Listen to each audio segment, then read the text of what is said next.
Cada mañana hay dueños que abren sus puertas a mucho más que un negocio. Dueños de almacenes de ramos generales y libretas de fiado.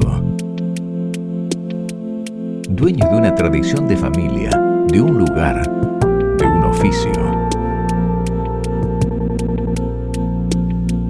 Dueños que después de tantos años, como siempre, siguen esperándote detrás del mostrador.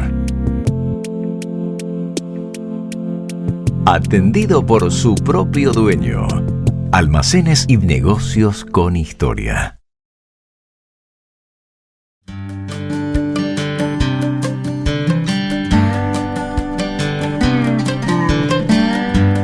La historia muchas veces suele ser una fotografía. Súbitamente, un día se revela ante nosotros y modifica nuestro punto de vista.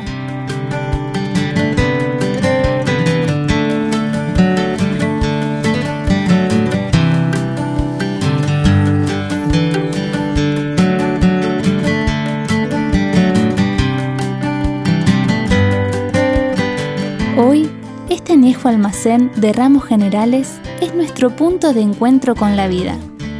Desde aquí, trataremos de deshilar sus casi 100 años de historia y así poder empezar a conocer otros tiempos, donde el contexto era bastante diferente. El posible origen que tenemos, por lo que he averiguado, es desde 1920. Puede haber estado funcionando anteriormente, pero yo lo que tengo, la fecha que tengo es desde 1920. De los dueños sé que era de la familia Ríos. Una hija se casa con un señor Pérez y siguen ellos después. Después de Ríos siguen Pérez, Teodoro Pérez. Y Teodoro Pérez, hijos. Y después compramos nosotros.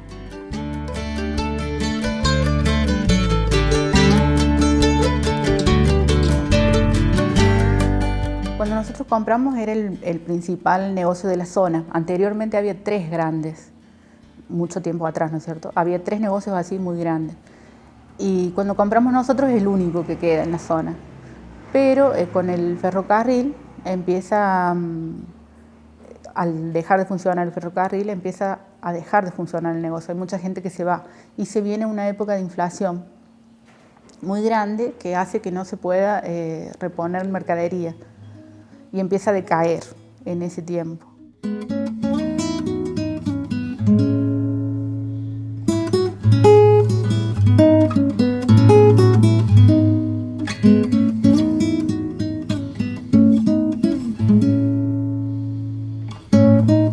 El ferrocarril, a lo largo de la región, aportó un panorama socioeconómico-cultural como pocas veces se vio en la Argentina. Muchos almacenes se nutrían del cargamento de sus vagones. Cuando estaba el ferrocarril era otra cosa acá. Había mucha gente, los almacenes. Sí, antes de Pepe quedaba uno, ahora un almacén de casa. Sí, antes había en todas las esquinas había casas de negocios grandes y todo. Pues todo se hacía por intermedio del tren, ¿vio? El medio que tenías para moverte, para ir a Mercedes o ir a otros lugares, era en tren. Y el colectivo no pasaba tanto. Y entonces era el movimiento del pueblo cada vez que venía el tren. Era una revolución. Había mucha gente, todos iban a ver a la estación el tren cuando venía. Todos íbamos al tren a comprar el diario, comprar esto, comprar revistas. Si no, Andy iba a comprar una revista, un diario. Eso había que correr fuerte para no, porque se hacían colas, ¿vio? Arrancaba el tren y usted no alcanzaba a comprar una revista muchas veces.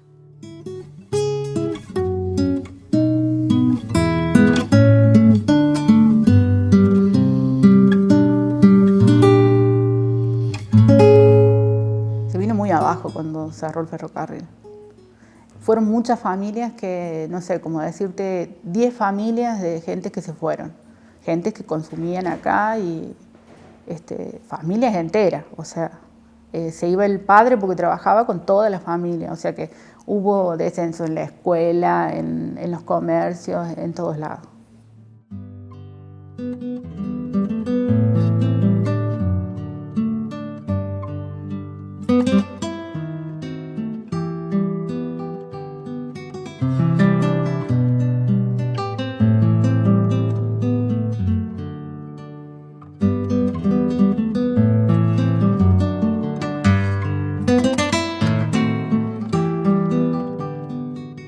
año 68 no eran ellos los dueños todavía, eran Ramos Generales.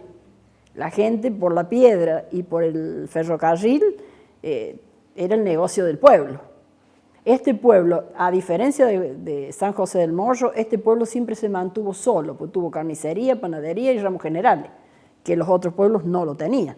Nosotros estábamos muy felices, teníamos 2 clubes, porque el Club Federación Agraria y el Club San Martín, que cuando yo me casé, ese 21 de septiembre, eran 3 casamientos en este pueblo. Estaba cubierto de gente, panadería, almacenes, trabajaban todos. 10, todo aquí un negocio grandísimo. Florencio 10, Balbino 10, sí, los Palmas, los Videla, todo eso, carnicerías, negocios grandes.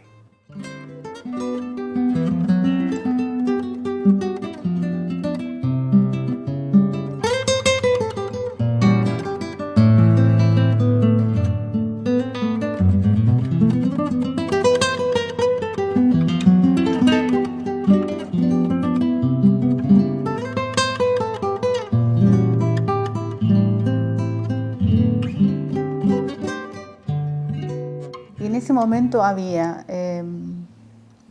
ropa de blanco, había mercería, y era el único que tenía todo eso.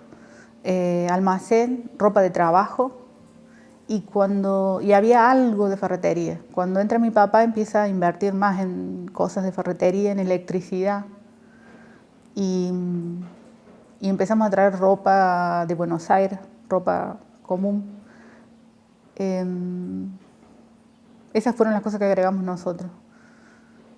Un poco más de lácteos, fiambres y verdulería, que antes se vendía nada más que papa. Nosotros empezamos a traer desde Villa Mercedes verdulería.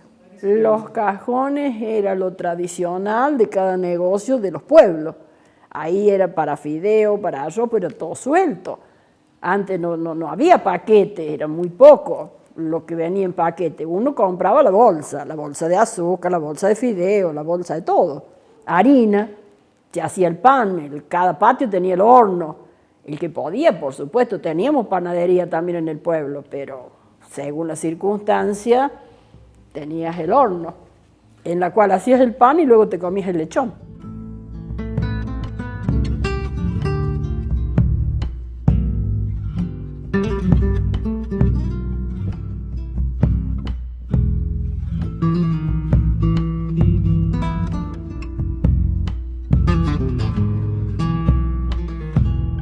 Y es una persona muy tranquila la que vive aquí. Es un lugar donde todos tenemos confianza, nos conocemos todos, donde todavía vivimos tranquilos, algunos con la puerta abierta. Y es una gente, es gente así muy tranquila.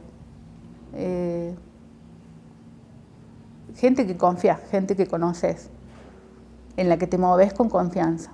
Gente de poca cultura, porque todos los que venían, y en esa época también las maquinarias no eran las de ahora, que tiraban la maleta los hombres, que se juntaban y se hacían cada reuniones en el campo, que era divino, porque aparte de juntar el maíz, el acordeonista de noche hacía la música, hacían el maíz tostado, hacían el pan arriba a la parrilla, eran todas novedades que yo se lo cambiaba, y mis hijos, que eran chicones en esa época, lo cambiaban por dulce leche.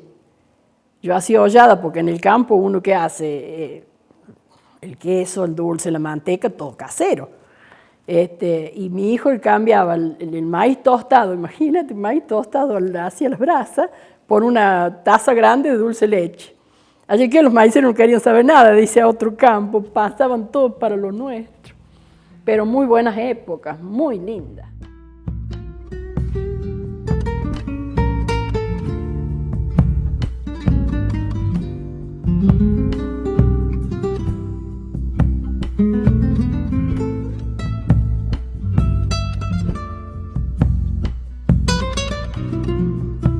A lo largo de la historia, este almacén fue cambiando de dueños. Hoy es Katina quien continúa este legado colectivo, donde diferentes familias refugiaron sus sueños.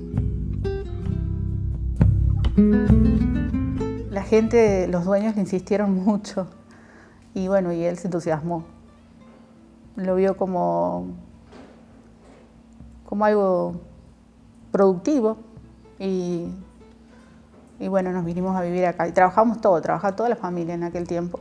No teníamos empleados, los dueños anteriores tenían empleados y nosotros trabajamos, somos 3 mujeres y 2 varones. Bueno, y las 3 mujeres trabajamos todo el verano y los fines de semana también, que veníamos de estudiar, siempre trabajábamos.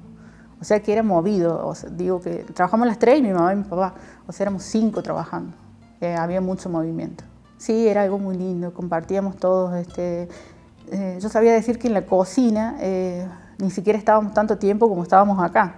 El punto de reunión era el negocio siempre, no era la cocina o alguna parte de la casa. A la casa entrábamos para comer o para irnos a dormir nada más. El resto del tiempo estábamos en el negocio, tomábamos mate acá, vivíamos acá, se desarrollaba casi toda la vida de la familia acá, en el negocio.